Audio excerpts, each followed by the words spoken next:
I've been on hold with Criterion forever. I'm just calling in to suggest some more ideas. Last year I suggested the Giant Claw. They didn't bite on that. Thought this year I'd try something different. You know, Super Mario Brothers, Thomas and the Magic Railroad. A real classic that everybody needs to see.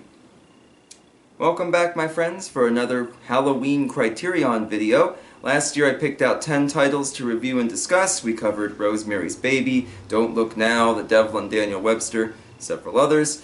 Today I picked out another batch of 10 films. Thought maybe we could talk about those, and please comment your thoughts or your favorite horror titles from Criterion below. So let's start off going by spine number, of course. Spine number 6, Be Our Guest, for the original French live-action version of Beauty and the Beast. Now this isn't strictly a horror film, but it certainly has horror elements. Much more of a fantasy. Directed by French author Jean Cocteau. We all know the story, of course. Be our guest. Oh, no, that's a different version of Beauty and the Beast. But be the Beast's guest into his magical castle, filled with candelabras that light themselves on mobile arms. My favorite part of the whole movie is when Belle's father enters the castle and sees all this magic enchanted furniture. No, it does not sing and dance. We also have actor Jean Maurice playing triple roles, the Beast in both human and animal form. I'll actually show you his picture. Along with the rogue who wants to rob the Beast and marry Belle. And of course doesn't get either of those wishes. It's a very simple story and kind of takes a few pages from The Wizard of Oz, such as having a little title card at the beginning about this is a story for children but also for adults, that kind of thing. I like The Wizard of Oz's opening title card better. And I gotta say, that Beast makeup for Jean Maurice, very impressive. And no wonder why his face is plastered on most of the publicity stuff. I don't doubt he played triple roles as he was director Jean Cocteau's boyfriend at the time. I'm sure he was able to leverage that into playing bigger and bigger parts. But nonetheless, an interesting film. I will say it drags in places, and you can only listen to the Beast whine about stuff so much. He's, despite being a very threatening character, also spends most of the movie complaining, and his constant Belle, Belle, Belle really gets under my skin after a while. I mean, there's no one else in your castle besides the magic furniture. Who are you talking to if not to Belle? But very beautiful film. Excellent cinematography. And yeah, the Disney cartoon has more followers today, but that certainly would not have existed had it not been for this seminal film in fantasy cinema, and even a movie that's just as fun to look at as anything else. Not my favorite adaptation of the story, but a worthy watch. We'll come back to movies that work better as sort of visual feasts than as actual narratives in a little bit. But you know, someone's going to leave a mean comment or downvote my video, and I just want to tell that person, the last guy who did that, I ate his liver with some fava beans and a nice Chianti. Let's talk Silence of the Lambs, spine number 13. Also a very early one there, based on the book by Thomas Harris, actually part of the series. Almost every book Thomas Harris wrote was about Hannibal Lecter, all but Black Sunday, I think, which is about the terrorist plot to blow up the Super Bowl. I like Thomas Harris's books. Some people don't. He's not a very flowery writer. He's very direct and very simple, but he writes some pretty weird stuff that definitely sticks with you. And of course, his first book, Red Dragon, was adapted as Manhunter in the 80s, and that never really caught on. But Silence of the Lambs did. Criterion has since reissued this with the Death's Head moth on the cover, you know, the kind of the icon of the film. What can I say about Silence of the Lambs that hasn't been said a million times before? Amazing performances, a very distinctive story that you can't forget. A lot of creepy, gross-out visuals. Like Beauty and the Beast, maybe not a horror film in the most direct sense, but certainly has enough elements that usually gets lumped in with them. I have to say, I certainly consider it one. I showed this to my film students when I taught film, and they absolutely loved it. It was one of their favorites of all the films we watched in the course. You know, again, not much I can say about it hasn't been said. Just seeing Anthony Hopkins' Hannibal Lecter alone, definitely worth the price of watching. Some people think it's a little too gross to watch.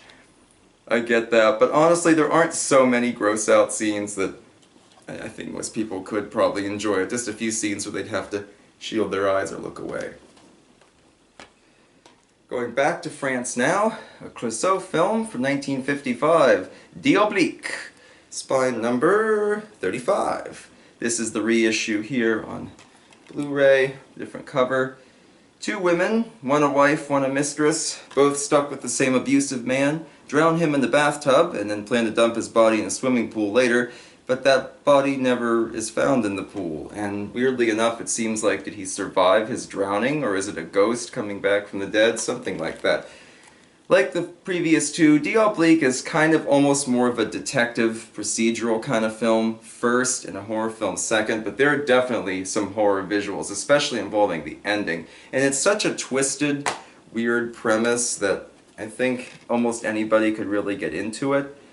This is, I believe, the definitive international release as well. I have a VHS tape from the early 90s. I know the subtitles and stuff are completely different on this release. Maybe more in spirit of the original French. Very Hitchcockian, excellent visuals, a lot of fun to watch, and I can't recommend it enough. I don't want to spoil too much though, because it is such a great film. And then going American now for a change. Here's a giant public domain box set. The reason I have this on the same table as Criterion films is our next one is Carnival of Souls, spine number 63, which is in the public domain. So naturally there are lots of releases like this that float around, and this is certainly how I grew up watching it. And seeing it on Blu-ray for the first time was really interesting. I have to say that. The cheapness kind of shows, but at the same time it was nice to have a print that wasn't all grainy with muffled sound, things like that. There was a really good video on YouTube about movies that could have been Twilight Zone episodes, things like Seconds, Ladybug, Ladybug, even Planet of the Apes. Carnival of Souls fits right into that. A young woman finds herself somehow not being able to interact with other people around her at various points in her life after narrowly surviving a car accident. And, not to mention, seeing these ghoulish, zombie-looking people following her around, one of which played by director Herc Harvey in a very memorable role. Carnival of Souls was made on the cheap, of course, and the acting is nothing to write home about, but honestly, the makeup effects and just the weird atmosphere of it works. Some people write it off as a cheapo B movie, and it is, and the Blu-ray just exacerbates that, but it's so creative and unique and inspired other kind of low-budget horror thrillers like Night of the Living Dead, which we'll talk about someday, that I think Carnival of Souls is worth the watch. I don't think you can go too wrong with that. It's just so distinctive and weird. There's a lot to like, and certainly we've come a long way since these sort of big cheapo bundles here, you know. Alright, so with Beauty and the Beast, I mentioned the main reason to watch it is not for the acting, or even really for the story, it's for the visuals. And that is amped up to 11 with, from 1932, Vampire. Vampire is spine number 437. So here's the super big chunky box there, which has all kinds of stuff on Vampire. Vampire was directed by Carl Theodor Dreyer, remember today for his silent film The Passion of Joan of Arc, which also got a really nice Criterion release. Vampire features Baron Nicholas de Gunsberg, later a fashion designer, Calvin Klein's mentor, among others, but here he plays a young man who gets mixed up with vampires in this tiny European village in the middle of nowhere. There's the Queen of the Vampires on the package. She's not in the movie very much, though, but Vampire is a movie that almost feels like it could have been a vanity project for Nicholas de Gunsberg, or maybe an experimental film more than anything else, because Vampire is really, really weird. And it doesn't really tell a very good story, and the fact that it was kind of made silent, but then had some sound dubbed in, but then other scenes were silent, and things like that, seems like it had something of a troubled production. And I get that. But it's such a striking, interesting looking movie with so many just weird visuals. A shadow walks away from its owner and walks back while the man's standing still.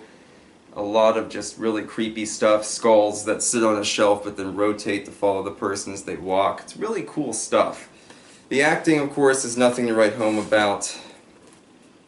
You can see a lot of discourse on this, a lot of written stuff here, talking about scripting of it and all that. And for a mostly silent film with occasional dialogue, it's weird because instead of having title cards a silent film might have, like for a conversational exchange, Vampire just kind of uses them for exposition and dumps these huge paragraph-long title cards setting up the story and things like that.